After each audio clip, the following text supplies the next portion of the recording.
অর্থনীতির পরিধি বাড়ার সঙ্গে সঙ্গে দেশে বাড়ছে বিদেশিদের সংখ্যা। পর্যটন, শিক্ষা, ব্যবসা বাণিজ্যের কাজে নাইজেরিয়া, চীন, ভারত সহ আফ্রিকার বিভিন্ন দেশের নাগরিকরা ভিসা নিয়ে বাংলাদেশে আসে। এদের মধ্যে উল্লেখযোগ্য সংখ্যক বিদেশি ভিসার মেয়াদ শেষ হওয়ার পরেও থেকে যায় অবৈধভাবে। 2022 সালে পুলিশের একটি বিশেষ জরিপে জানা যায়, ভিসা ছাড়াই বাংলাদেশে অবস্থান করছে 12,980 জন বিভিন্ন দেশের নাগরিক। 2024 সালে যা বেড়ে দাঁড়িয়েছে 40,000-এ। 2023 সালে ডিসেম্বর পর্যন্ত বাংলাদেশে অবস্থানরত বৈধ বিদেশি নাগরিকের সংখ্যা 1,07,167 জন।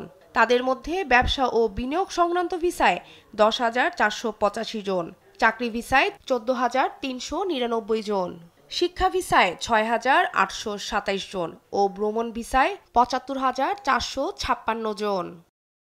দীর্ঘদিন ধরে বসবাসরত সব বিদেশি নাগরিক জড়িয়ে পড়েছে নানা অপরাধে। বন্ধুত্বের সেতু তৈরি করে দামি উপহারের ফাঁদ, অনলাইনের ক্যাসিনো, জাল টাকার নোট ব্যবসা, মাদক চোরাচালান ছাড়াও ক্রেডিট কার্ডের মতো নানা অপরাধমূলক কর্মকাণ্ডে জালিয়াতি ঘটনায় বিভিন্ন মামলায় আসামি হয়েছে 28 দেশের 730 নাগরিক। এসব অবৈধ পথে অর্জিত অর্থ মানি লন্ডারিংয়ের মাধ্যমে পাচার করা হয় প্রতি বছর 26,000 কোটি টাকা।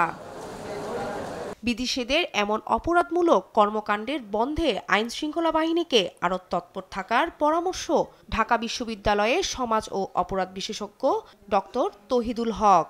আমাদের এখানে মূলত কয়েকটি প্রেক্ষাপটে বিদেশিরা আসে। একটি হচ্ছে শিক্ষার্থীদের মধ্যে কিছু অংশ আসে পড়াশোনার জন্য, আর এর সাথে সাথে কিছু আসে কর্মের প্রয়োজনে, আর এই কর্ম এবং পড়াশোনার দোহাই দিয়ে একটা অংশ আসে অপরাধ করার জন্য।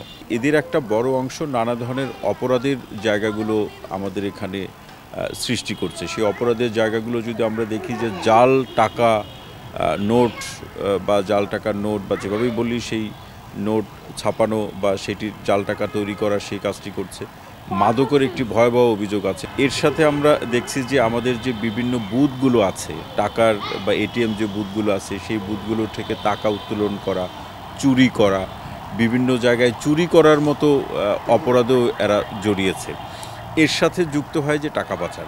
আইন বহির্ভূত কাজটি সম্পন্ন করার সুযোগগুলো কে দিচ্ছে? এই যারা দিচ্ছে তাদের বিরুদ্ধে যেরকম আইনগত ব্যবস্থা গ্রহণ করতে হবে, বিদেশিদের কার্যক্রম থেকে শুরু করে এদের যে গতি প্রকৃতি এবং এরা যে প্রয়োজনে এখানে এসে সেই কাজ করছে কিনা, এই সার্বিক পরিস্থিতিকে মনিটরিংয়ের মধ্যে রাখলেই এই অবস্থা থেকে অনেকটাই মুক্তি মিলবে। আইন শৃঙ্খলা বাহিনীর তথ্য মতে ঢাকা বিভাগের 17 কারাগারে রয়েছে 68 জন পুরুষ ও 17 জন নারী বিদেশি নাগরিক।